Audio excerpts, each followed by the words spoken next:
An expensive property is not always the best indication of someone's financial situation. An increasing number of homeowners are finding themselves house rich and cash poor, but still reluctant to downsize. Joining us this morning with more is Peter Cishecki from Everything Financial. Good morning, Peter. Good to see you. Nice to see you, Carrie. How are you today? I'm great. Love the mountains in behind you. Let's dive right in here.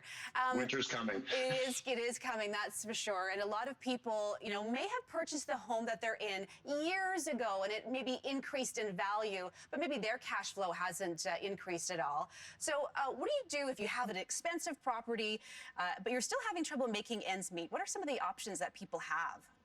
One thing you can do, being house rich and cash poor, if you're of the age over 55 and you have a lot of equity in your house, is look at one simple thing: deferring your property taxes.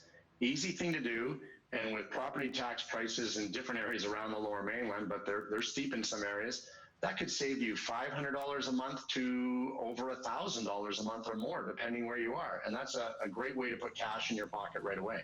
Yeah, excellent. What about people who are concerned about taking on debt in retirement? Well, taking on debt is not necessarily a bad thing. So you could do a line of credit or a HELOC, home equity line of credit, against your property. Because interest rates are so low right now, maybe you're getting the money at under 3%, which it should be, and the interest is also tax deductible. So that's going to help you with pension money and a tax write-off. And you invest the money, and even if you earn 4 or 5%, again, that could be an extra $500 in your pocket. Just don't lock the investment into anything you can't get out of in case interest rates creep back up again. Did you mention reverse mortgage? Like, what is that exactly? Yeah, reverse mortgages, I would stay around. So a home equity line of credit is different, but a reverse mortgage is for the short version instead of a whole segment, you're selling your house in a sense, or the debt on your house to a company, and there's a lot of fees on most of the reverse mortgages. The home equity line of credit version definitely gives you more control. The money's in your pocket, and you decide what to do with it and when to terminate it, when to start it, stop it, etc. You have the control, and it's your money, so that's what you want, is the control over it. What about payday loans? Are they a bad idea, Peter? They're expensive. If you talk about low interest rates, some of the payday loans have really reduced their interest rates right now. Some of them are even down to 30%.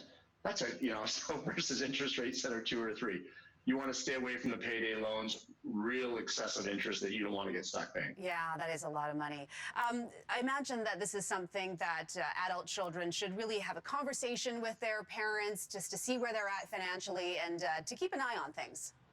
Yes, it never hurts as your parents get older too. Go with them to the registered financial planner for the meeting and find out what's going on with the parents, because guess what? God forbid, when that day happens, you may be the ones who have to settle that estate. So it's very important for you to know if there's a home equity line of credit somewhere at a bank or an online company or whatever the case may be, and then where those investments have been put, where are they invested? So it's not really debt if you have a $500,000 home equity line of credit, but you also have a $500,000 plus investment to offset it, but your kids should know where it's at.